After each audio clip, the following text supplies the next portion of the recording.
Google's big I/O conference starts on May 19th. We're expecting a brand new Gemini, AI that actually does stuff for you, smart glasses that may not suck, a whole new OS for Google laptops, and Android updates.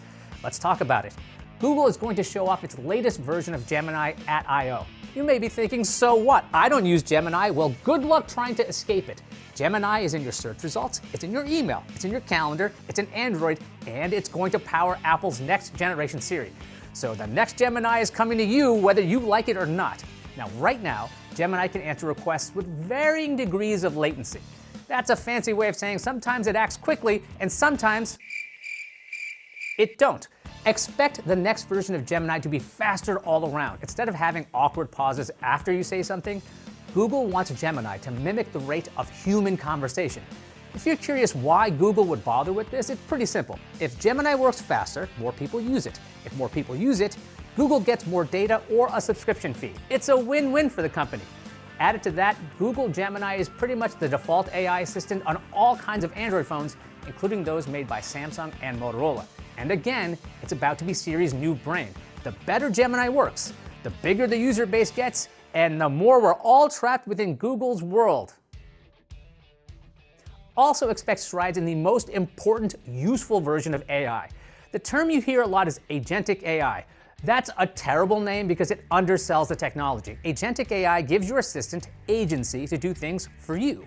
Your AI is your agent. It can act for you. If it had a better name, it'd be called Do It For Me AI. Right now, you can use Google Gemini to find pictures from your latest trip to a place. Gemini goes into Google Photos, it gets the pictures, shows them to you, and you can tap to show more. That's great. Sundar Pichai, head of Google, says that he sees search using Agentic AI to get more complicated things done in the future.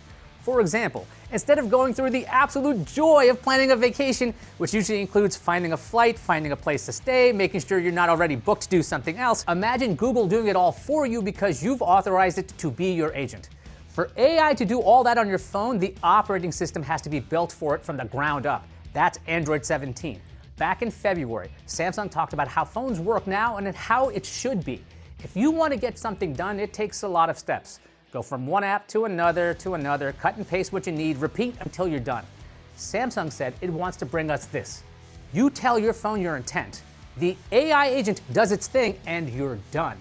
Samsung is working with Google right now to make this a reality. Here's Google previewing what a new OS could do. I asked Gemini to look in the chat thread, figure out what to order, and make it happen on one of my favorite delivery apps. And while I'm headed to the car for my commute, Gemini is hard at work. Because it's happening in the background, my phone is still mine to use. I can take a call or catch up on a podcast while Gemini navigates the app for me. Yes, you could get pizza orders done much faster. Pizza is important, people. Anything that puts together a pizza and us is a good thing. What do you wish your phone could do for you? Tell me in the comments. So apart from the under-the-hood stuff, expect Android 17 to be the beginning of something big. I/O is a developers conference, so we're going to see a lot of apps take advantage of this. Apple's developers conference, WWDC, is coming up in June, so we'll see where all of this AI stuff goes. Before we talk about your face, I wanted to tell you that I'll be at Google I/O and I'll be back here to tell you what actually mattered at the event. I'll cut through all the hype and translate how this stuff impacts you. So why not subscribe so you're the first to know? Let's talk about your face. Last year, Google showed off a prototype of its Android XR smart glasses. Take a look.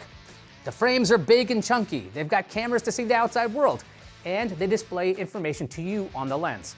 These XR glasses are supposed to have on-device AI to provide help when you need it. Case in point, it can translate text and you don't even have to pull out your phone.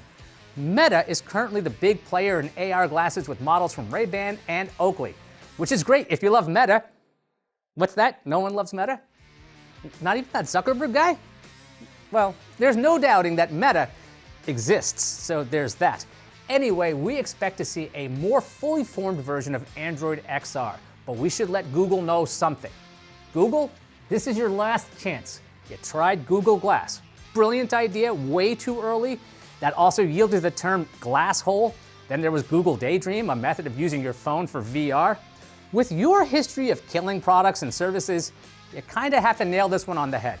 Privacy is important for everyone. Figure out your camera situation. Make sure people don't recoil in horror when they see your glasses. That's twofold. Privacy first, but style second. Don't make them ugly. Warby Parker announced that it's working with Google to make these glasses. Its announcement is from May 2025. Gentle Monster is also working with Google to make smart glasses as well. Take a look at these current options. They look all right.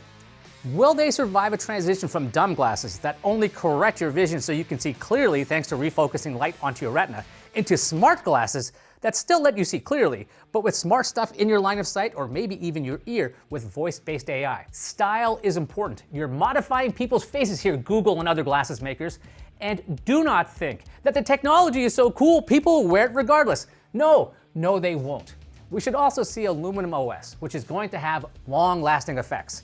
If you've ever used Android apps on a Chromebook, you know it's not smooth. You get an interface for ChromeOS things and a different one for Android apps. It's not consistent.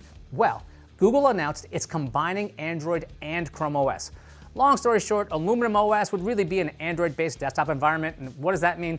Devices running Aluminium OS would be able to run Android apps in a more native way than ChromeOS. On top of that, Android also has an upcoming desktop mode, which should allow you to dock your phone to a larger screen. This should give you a clearer picture. You learn Android on your phone and it works the same on an Aluminium OS device and vice versa. I have really high hopes for Aluminium OS. Early ChromeOS and early Androids were seemingly built for engineers, which is great, but that can be confusing to non-engineers. Maybe Google could ask Gemini how to make its stuff more human-friendly. Now remember, I'm going to I/O soon, so if you've got questions, let me know and I'll ask Google. Like I'll actually ask people that work there, not just Gemini. I'm Iyaz Akhtar and I'll see you online.